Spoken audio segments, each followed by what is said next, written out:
bien, pues buenos días a todos los participantes y a los ponentes de esta mañana. Nos acompañan Nuria Machicot y Ignacio Soto de Inversis para hablar esta mañana sobre las oportunidades de mercado para los productos o servicios de Castilla-La Mancha en India en esta época que vivimos o durante el COVID. Como siempre, solo tengo que recordaros que es muy importante que mantengáis vuestros micrófonos apagados durante el transcurso de la reunión. Si alguien quiere comentar algo, entonces sí puede abrir su micrófono de un modo ordenado, o también podría utilizar el chat si no le funciona el micrófono o si tiene tímido o tímida.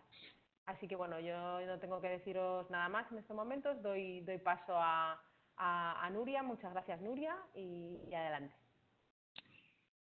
Vale, muy bien. Muchas gracias, Teresa, por la introducción. En primer lugar, agradecemos a IPEX la invitación, y es que es un honor para Inversis acercar la situación actual de India y presentar las oportunidades de negocio a las empresas de Castilla-La Mancha.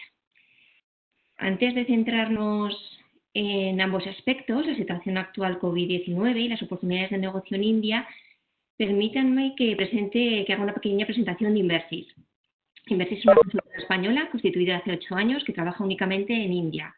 Tenemos 3 sedes, 2 en India, en Delhi y en Chennai, y una en España, en Pamplona. Contamos con un equipo multidisciplinar compuesto por 15 personas, la mayor parte de ellos son personas locales, son indios. Hemos implantado ya 28 empresas españolas en India y hemos desarrollado más de 150 proyectos comerciales. Con el fin de contextualizar el webinar, vamos a realizar una breve presentación de India, únicamente en términos de población, de economía, de clase urbana y clase media. Estamos hablando de la población. India tiene una población de 1.300 millones de personas, es decir, es el segundo país más poblado del mundo, después de China. India tiene una tasa de crecimiento de población de 1,2 anual, por lo que en los próximos años va a superar a India en población, convirtiéndose en el primer país. India tiene una densidad de población muy alta, estamos hablando de 421 habitantes por kilómetro cuadrado, que es 5 veces la densidad de España. En España tenemos 92 habitantes por kilómetro cuadrado. La población india, muy joven, a media de edad, como pueden ver en esta tabla, es 28 años frente a los 42 de España, incluso los 47 de Japón. Por último, nos gustaría que fijasen un poco la vista en este gráfico en la parte inferior derecha, para que vean que India está ubicada en el sudeste asiático. En términos de población, el sudeste asiático representa las 2/3 partes de la población mundial, con lo cual, para que puedan apreciar que la verdad que la zona de influencia de India respecto a todo el sudeste asiático, pues el potencial es muy alto. La ubicación, bueno, pues India tiene una ubicación privilegiada, ya que está en la zona justamente en la zona central de este área del sudeste asiático.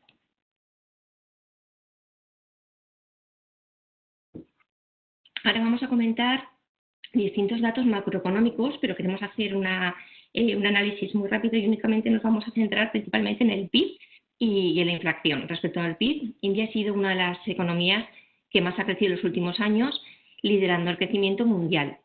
La estimación de crecimiento del PIB a principio de este año se situaba en un 7%, como pueden ver en este recuadro, pero desgraciadamente con la situación COVID que estamos padeciendo ha habido una revisión y el crecimiento PIB previsto para el 2020 tendría ya un signo negativo y estaríamos en el 5%.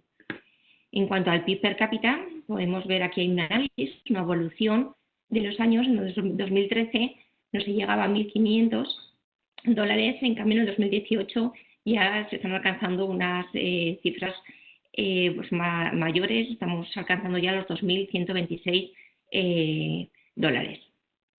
Por último, bueno, pues comentar que el 33% del PIB indio se dedica a la inversión, y esto es muy representativo y nos gusta llamar un poco la atención en este dato, porque esto significa que invierte un 10% más que la media mundial.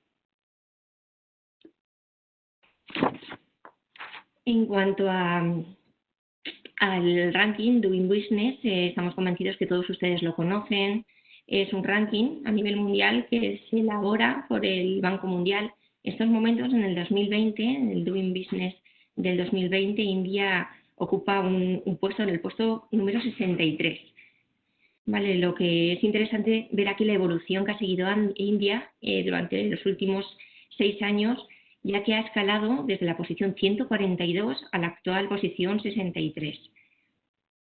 Si nos fijamos, estos 6 años coincide con los años que el primer ministro Modi está en el gobierno. El presidente Modi lo que hizo, bueno, pues mejorar en gran parte, pues reduciendo la burocracia en India, se simplificaron los trámites administrativos, se realizó una transformación digital de la administración. Al fin y al cabo se modernizó el país y gracias a eso pues al final se materializó y hemos podido ver que ha habido semejante escalada dentro de este ranking mundial por parte de India. Hemos comentado que India tiene 1.300 millones de habitantes, pero bueno, ¿cómo se distribuyen? ¿Cómo viven? Os comentamos que el 50% de la población, más del 50% de la población india todavía reside en zonas urbanas, donde principalmente se van a dedicar al sector de la agricultura, y en el resto, vamos a ver, en India destacan 2 ciudades, Delhi y Mumbai, son macrourbes, estamos hablando de 20-24 millones de habitantes aproximadamente, dependiendo de donde pongamos el límite metropolitano, pero independientemente de estas 2 grandes ciudades, India tiene 70 ciudades de más de 1 millón de habitantes. Y es importante también que sepan que 17 de las 20 ciudades con mayor crecimiento poblacional del mundo se ubican en India. 12 millones de personas aproximadamente todos los años migran de las zonas urbanas, de las zonas rurales a las ciudades. En cuanto a la clase media, bueno, se trata de un dato muy relevante e interesante para analizar el potencial de la comercialización de los bienes de consumo de las empresas de Castilla-La Mancha. En India hemos visto que gran parte de los participantes hoy tienen productos de consumo. Hay mucho vino, mucha bodega, con lo cual yo creo que nosotros creemos que este dato les puede interesar. Hemos clasificado la población en 5 categorías, lo ven aquí en la parte superior derecha, pero únicamente nos vamos a centrar en una de ellas, que se denomina Globals. ¿Por qué? Porque ellos registran unos ingresos medios anuales de más de $20.000. Los Globals formarían la clase media india. Importante ver la evolución desde el 2008, el 2020 y el 2030. En el 20 vemos que un 3% de la población estaría clasificada en este segmento y en esta clasificación de Globals. Este 3% quizás nos parece un dato pequeño, pero si tenemos en cuenta que estamos hablando de 1.300 millones de habitantes, este 3% se traduce en 39 millones de habitantes. Esa es la clase actual media en India. Pero lo más importante es la evolución. En 10 años vamos a ver que este 3 vamos a pasar a un 7% y estaremos hablando de 100 millones de indios de clase media. Para terminar, no queremos finalizar esta fase sin hablar del programa Make in India. El actual primer ministro Modi fue elegido el año pasado tras un mandato anterior de 5 años. En India los periodos legislativos son distintos a España. España son de 4 años y en India son de 5. La evolución del primer mandato, que fue del 2014 al 2019, fue muy positiva en términos económicos, ya que supuso, entre otras consecuencias, la apertura de India al mundo, la modernización de la economía india y una elevada captación de inversión extranjera. Para conseguir estos cambios estructurales en la economía y esa modernización, lo que hizo el primer ministro Modi fue diseñar un plan súper ambicioso que denominó Make in India. Aquí ven un total de 25 sectores que fueron los que se priorizaron y los que se seleccionaron para desarrollar. Cada uno de ellos tiene un presupuesto, tiene un plan de acciones concretas y unas actividades determinadas para su puesta en marcha y para su posterior desarrollo. Hoy en día, tras 6 años desde su implantación, el programa Make in India sigue en vigor. Y hasta aquí la breve presentación de India. Ahora toda la palabra a mi compañero Iñaki Soto y él nos va a desarrollar y nos va a presentar la situación actual de COVID y las oportunidades de negocio. Iñaki, cuando quieras, si te parece, dejo de compartir. Eso es. Muchas gracias, Nuria, y adelante, Ignacio, ya puedes compartir tu... Muchas gracias, Nuria. Muchas gracias, Teresa, y muchas gracias a IPEX por darnos la oportunidad de explicar un poquito ahora cuál es la situación de India en la coyuntura actual, que como se puede imaginar todo el mundo, pues es única y es muy complicada. Si bien ha sido un tanto peculiar el desarrollo de los acontecimientos en India desde el fatídico mes de marzo. En India, curiosamente y por una serie de acontecimientos, digamos, las cosas se comenzaron a hacer muy bien. El país se confinó muy pronto y antes de confinar incluso pasó un acontecimiento que marcó un poco el devenir de las cosas en los primeros meses, que es que un grupo de turistas italianos que estaban por ahí de paseo, unos jubilados, me parece que fueron 17 de los primeros 20 infectados por coronavirus en India. Entonces, digamos, fue un toque de atención para que India pensara que lo primero que tenían que hacer era cerrar las fronteras exteriores. Y de hecho eso es lo que ocurrió, creo que fue el 12 de marzo. Eso le permitió aislar el país, efectivamente, de la llegada de extranjeros que pudieran estar infectados. Y un poquito más tarde, el día 24, con tan solo 500 casos reconocidos, pues el país decidió, el gobierno decidió cerrar el país, un poco también forzado porque varios de los estados más importantes habían decidido confinar a su población. Lo que ocurrió con todo esto fue que en lugar de sufrir un tsunami de casos, el país mitigara mucho la llegada de los primeros infectados, si bien pues, por razones obvias parar ese flujo de casos ha sido imposible, ¿no? Vamos a pensar en un país en el que hay una superpoblación, como ya ha contado Nuria, donde la gente cohabita en viviendas en condiciones bastante precarias. Hay una densidad, sobre todo en determinadas zonas urbanas, descomunal. Y es muy complicado estar en casa durante 70 días, como han estado confinados en muchos casos, e incluso más. De hecho, ayer el estado de Maharashtra, el estado de Bombay y el estado de Tamil Nadu, el estado de Chennai, han declarado un reconfinamiento hasta el próximo 31 de julio en determinadas áreas. En ambos casos se eliminó el confinamiento hace un mes y pico y se dispararon el número de casos y tuvieron que volver a confinar hace una semana y ahora han decidido extender el confinamiento. Como hemos dicho, pues obviamente por motivos obvios, pues esto es imparable y sobre todo en las grandes áreas metropolitanas. Vamos a hablar de Bombay. Bueno, Bombay realmente está más aquí. Este es el estado de Maharashtra, aunque el punto está, digamos, en el estado. Realmente el mayor número de casos está en la capital, en Bombay. Delhi está creciendo muchísimo los casos. Chennai, en 3 de las 4 grandes urbes, el número de casos está creciendo de forma exponencial. De hecho, pues prácticamente estamos cada día batiendo el récord de casos, es lo que marcaría esta columna. Estamos aproximadamente, esta franja de aquí son 20.000 casos que se llegaron antes de ayer perdón, fue hace 3 días, hace 2 días fueron 19.000, ayer fueron 18.900, pero bueno, la tendencia, que es lo que marca la línea negra, es evidente que todavía está creciendo de forma muy grande. Aproximadamente estamos a punto de llegar a los 600.000 casos, si bien el porcentaje de casos reconocidos fatales pues, es muy reducido por muchos factores. Básicamente, el más importante de ellos es por lo que ha contado Nuria de la juventud de la población, ¿no? Estamos hablando de gente muy joven, un porcentaje de gente que se está infectando muy joven y obviamente pues mucho más resistente que lo que ha ocurrido en Italia o lo que ha ocurrido en España, desgraciadamente, con un número de infectados muy alto en población por encima de los 70 años, 80 años, que obviamente pues es mucho más sencillo.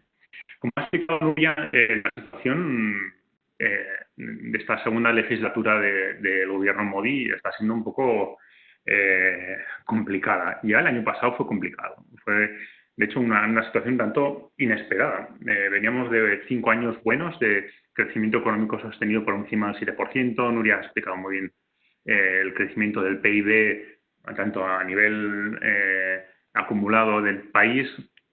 Uno de los datos que me gustaría comentar aquí, muy importante, es que India es, en paridad de poder adquisitivo, es el tercer país más importante del mundo. Probablemente India, desgraciadamente, es un país bastante yo lo suelo decir, transparente. Desgraciadamente desconocemos muchísimas cosas de India, probablemente por la falta de afinidad cultural, por lo lejano que es. Los españoles tendemos mucho más, obviamente, primero a relacionarnos con las empresas europeas y luego mirar hacia Sudamérica mucho más que mirar hacia Asia. Incluso dentro de Asia hay países que son mucho más, que despiertan más inquietud que India, como puede ser China, ¿no? De hecho, muchas veces ahora, cuando hablamos con gente conocida, mucha gente desconoce que India es el cuarto país ya con el mayor número de casos, ¿no? Y creciendo a un ritmo muy superior, por ejemplo, al de Rusia, con lo cual yo creo que para la semana que viene ya pasará a ser el tercer país. India, desgraciadamente, es de los países que la gente asume que pasan cosas malas y que no interesan, ¿no?, en los medios de comunicación. Volviendo al tema económico, que si no me desvío rápidamente, el año pasado fue un año complicado, pese a que el gobierno es reelegido por una nueva legislatura, como bien ha dicho Nuria, con una gran confianza de que las cosas van a ir bien, pero por una serie de cosas un tanto inconexas entre sí. De hecho, pues hay 2 o 3 sectores muy importantes de la actividad económica que caen en recesión. Uno de ellos es automoción. Hay un cambio normativo respecto a la modernización, digamos, del parque. Pasa a haber una serie de normas sobre emisiones prácticamente idénticas a las europeas, y una de las cosas que pasa muchas veces en India es que los cambios son excesivamente radicales. Se pasa de una normativa totalmente obsoleta y de leyes incluso que datan de 1800 y pico, y de repente pasan a una ley supermoderna muy radical, ¿no? Pues aquí pasa igual. Pasó de una normativa sobre emisiones bastante básica a la más moderna, que es el equivalente a la Euro 6 europea. Y eso hizo pues que hubo que modificar un montón de cosas en los vehículos pasaban a ser bastante más caros, no se querían vender los vehículos anteriores porque no cumplían la normativa, pese a que en una fase de adaptación, etcétera, etcétera, y se desplomó aproximadamente un 30% la venta de vehículos. Lo mismo ocurrió con la construcción. Los precios, cuando la economía va tan bien, muchas veces pues, se genera una especie de burbuja especulativa, y eso es lo que ha ocurrido en India. Se ha construido algo increíble. Los que hayan podido estar en India en los últimos años no verán más que grúas por todos los lados, y se ha generado pues, un parque descomunal de viviendas sin vender, ¿no? Y de repente la confluencia de los dos temas, más algunas cosillas más por ahí, generaron un paro en la economía muy increíble, y el gobierno intentó, de hecho, reactivarla, pues, por ejemplo, bajando los tipos de interés, bajando impuestos sociales, intentando, sobre todo, captar inversión extranjera, etcétera, etcétera.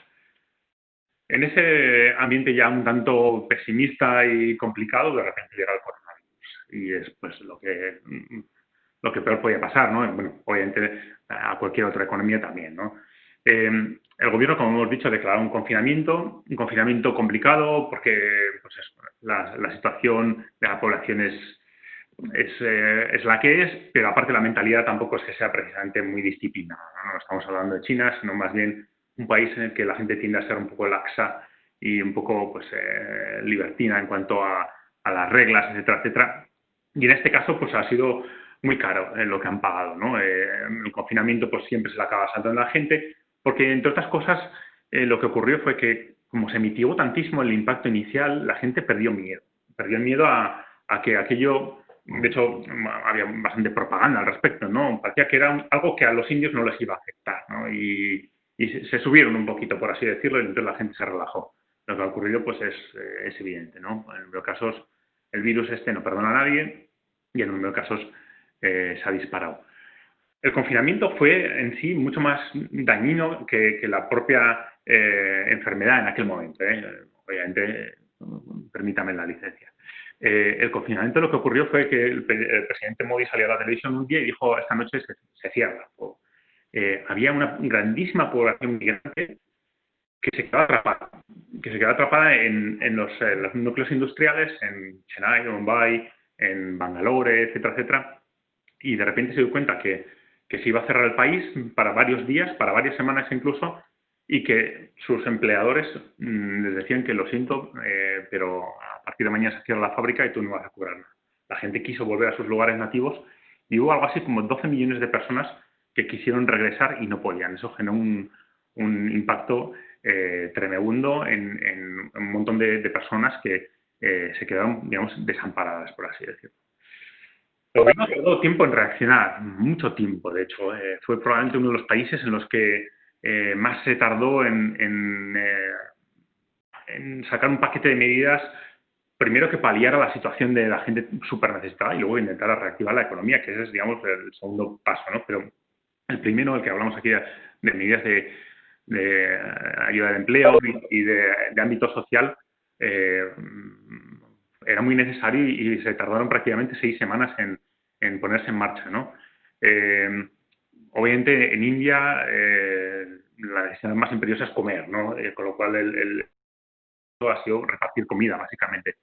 El Estado, en este caso, ha optado no por dar dinero a la gente, sino por poner dinero en circulación, ¿no? Las medidas de estímulo económico, básicamente, por mucho que las vendió el gobierno como un paquete descomunal de un 10% del PIB, no fue así. Realmente lo que se puso sobre la mesa fue aproximadamente un 1% del PIB y lo que se hizo fue poner líneas de avales, etcétera, etcétera, a disposición de los bancos para que los bancos fueran los que prestaran a las pymes, etcétera, etcétera.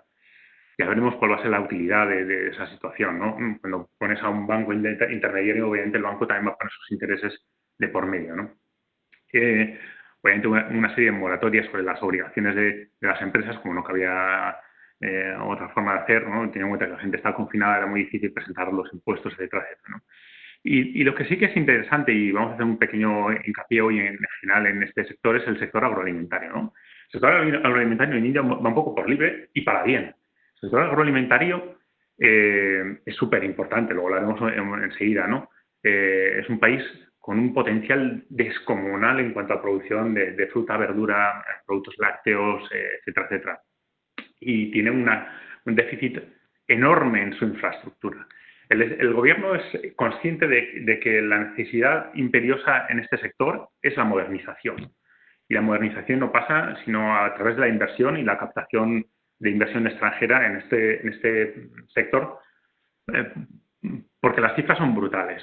Para que se hagan una idea, India pierde tal volumen de cosechas que es el consumo de todo el Reino Unido en su conjunto. Lo que pierde India es lo que consume el Reino Unido. Es una barbaridad. Esas cifras nos pone muchas veces ese ejemplo y deja las claras, ¿no? el potencial del país. Antes de entrar en eso, otro punto que es bastante importante porque va a traer consecuencias, ¿no? Como tantos países y como tantos gobiernos últimamente, India se ha sumado al carro del India First, America First, Brasil, tal.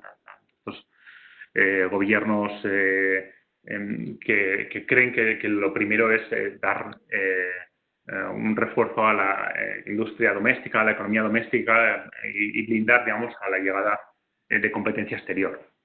En Estados Unidos puede ser factible, en India es muy complicado. En India blindar la economía exterior, teniendo en cuenta las carencias enormes que tiene el país, de hecho India tiene un déficit en la balanza comercial descomunal, pues es un poco utópico, ¿no? Suena más un poco como a propaganda más que a cualquier otra cosa. Lo que sí que ha ocurrido es que ese eslogan, por así decirlo, más que trasladarse a un paquete de leyes, un paquete de medidas, lo que está intentando es generar una especie de estado mental dentro de la población de que opten por lo local, primando sobre lo extranjero, ¿no? Se han blindado una serie de licitaciones públicas, etcétera. Se está intentando optar, pues eso, por proteger, dar más opciones a las empresas locales con relación a las extranjeras. Bueno, vamos a pasar un poquito más rápido porque si no hay mucha información. Como en todas otras cosas, una situación como la pandemia pues genera un efecto desigual. No todo el mundo sale igual de afectado, hay gente que sale más afectada, otros que menos. Incluso hay algunos hasta que de repente se aparecen nuevas oportunidades, ¿no? Dentro de los principales afectados de esta situación, pues automoción. Automoción, si ya venía de un año muy duro, con pérdidas de un 30%, esta situación ha sido tremenda, ¿no?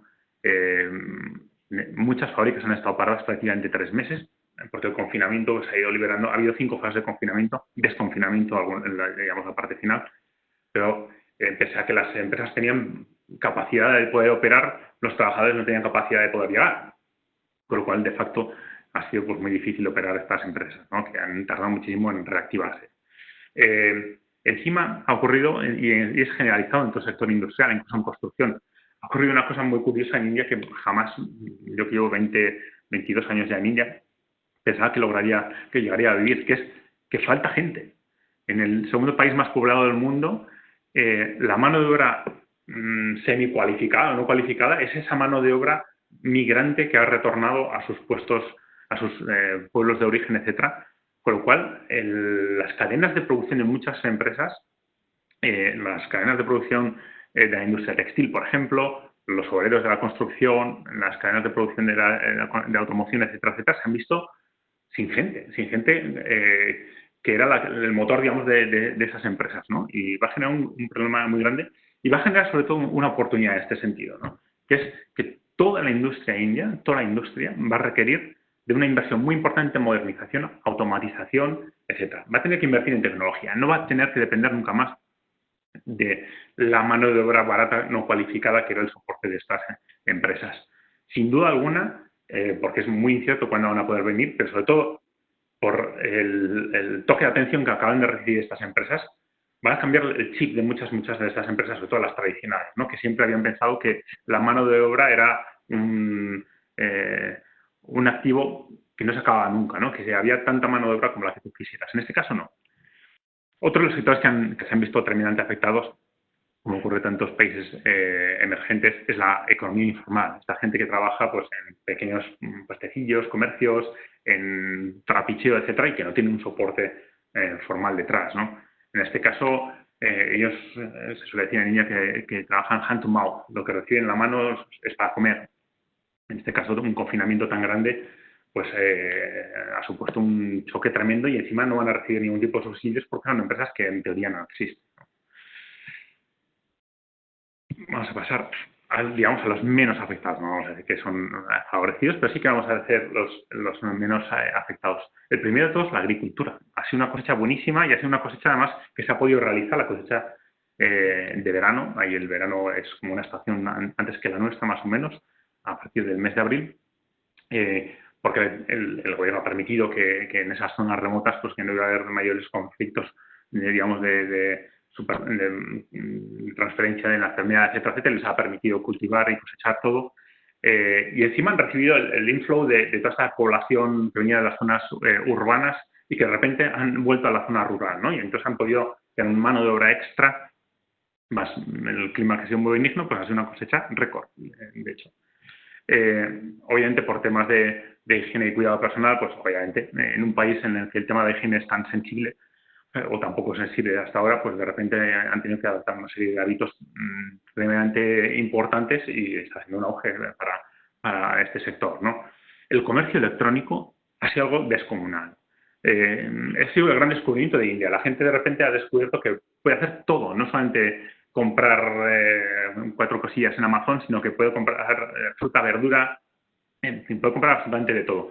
El incremento de todo el tejido e-commerce ha sido increíble y eso sí que ha venido para quedarse. La gente, obviamente, pues no solamente tiene ahora problemas de movilidad, sino que se da cuenta que es muy cómodo hacer la compra y que te la entregan a casa, ¿no? En India, obviamente, vamos a pensar que hay un porcentaje de población sin formación, con poca cultura, de repente han descubierto este sector. Y cuando decimos en India que un porcentaje ha descubierto este sector, estamos hablando de muchos cientos de millones de personas. No solamente los globals que hablaba Nuria, los globals es clase media europea, clase media que cobra más de 20.000 euros, pero en India la clase media es el que cobra más de 8.000 euros también, ¿no? Porque en términos de paridad de poder adquisitivo, los euros en India se hacen muchas cosas, ¿no?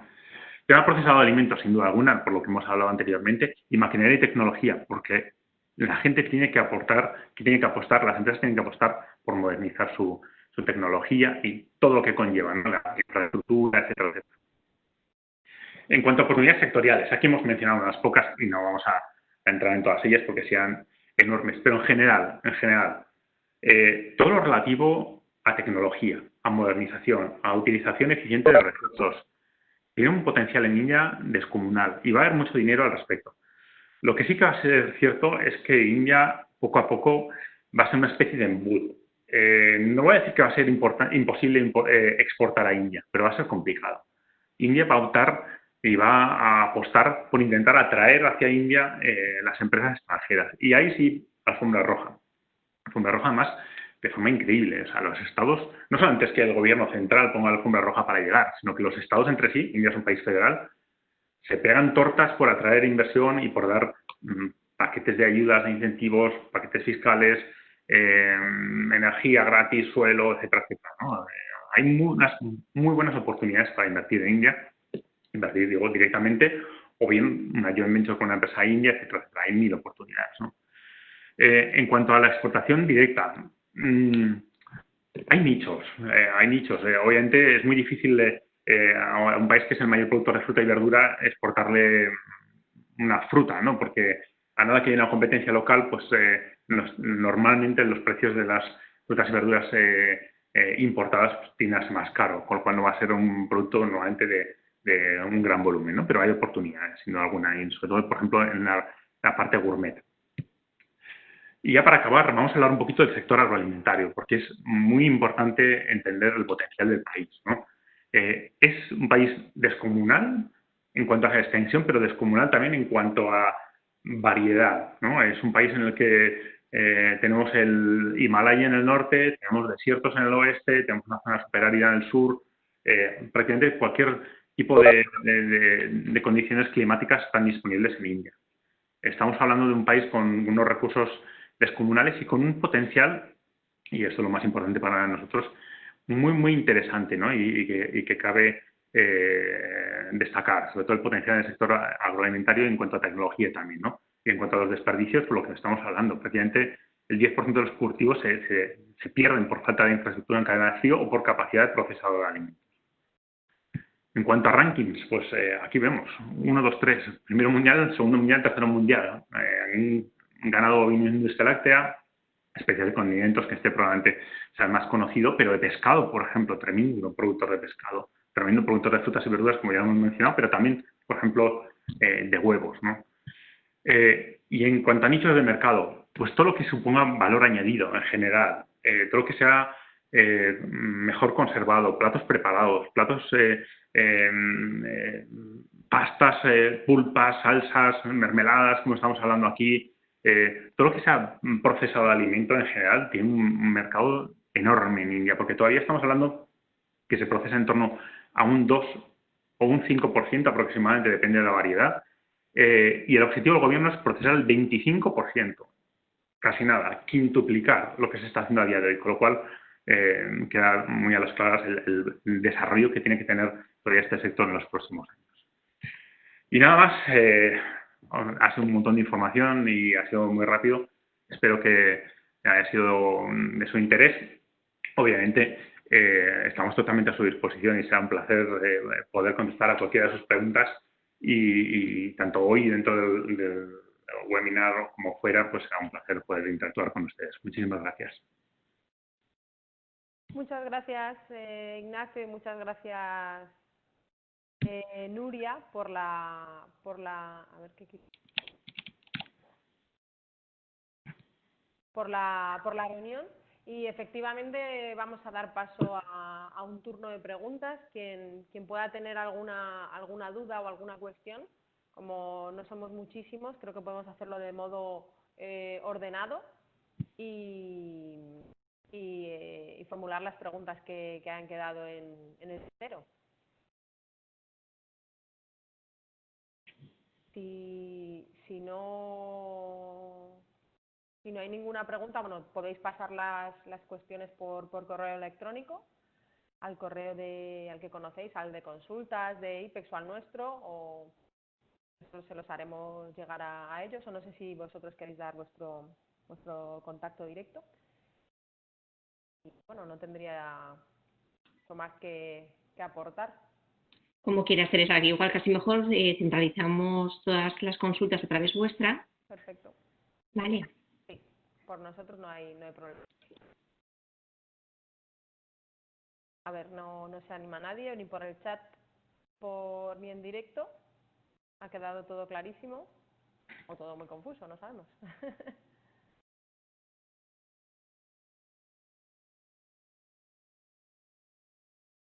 Bien, pues nada, si no hay ninguna pregunta, damos por finalizada la sesión de hoy.